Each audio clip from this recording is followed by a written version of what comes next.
Nobody knew who she was at first. She showed up at the shelter one rainy Saturday, hair tied back, hoodie pulled low, just said her name was Lena, and asked where she could help. The place was always understaffed. Too many strays, too little funding. But she didn't complain. She scooped litter boxes, bathed muddy dogs, and spent hours cleaning cages. Didn't flinch when the old pit bull bit her sleeve. Didn't groan when the heater broke in January.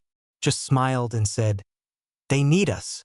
Everyone liked her instantly, but no one asked questions. Until one day a new volunteer, college kid with a sharp eye, stared at her too long. "Has anyone ever told you?" he said.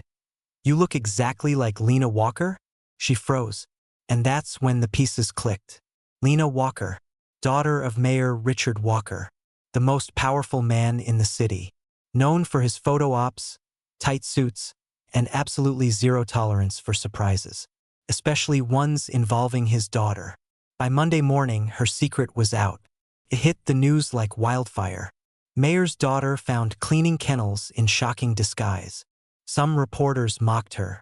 Others asked what she was running from. But the real storm came from her father. She showed up to City Hall that afternoon, still in jeans, hair wet from the rain, and his office door slammed behind them. Staff heard yelling. Very specific yelling. "You are not some poor girl who needs to scrub floors for attention.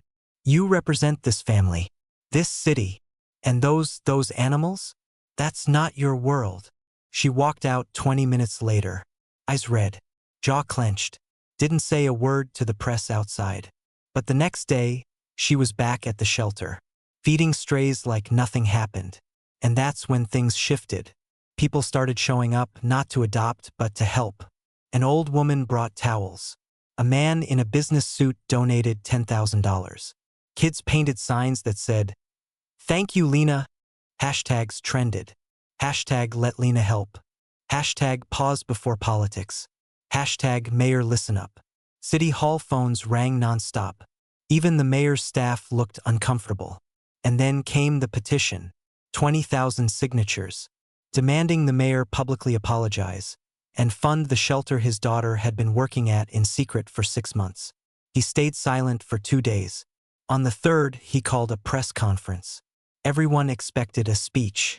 What they got was very different. He stepped up to the podium, cleared his throat, and said, "My daughter embarrassed me, but not for the reasons you think. She reminded me of the gap between my words and my actions, and that's something no mayor wants to admit. She did more for this city on her knees scrubbing kennels than I did from this office in a year."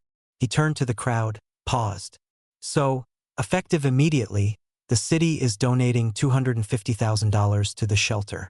And as for Lena," he smiled, "she'll be running it. Officially." The crowd erupted. Reporters shouted. Cameras flashed. And Lena? She just stood near the back, hands in her pockets, with that same quiet smile she always wore, like she never needed the spotlight, just the work, the animals, and the people who finally saw her not as a last name, but as the girl who showed up when it rained.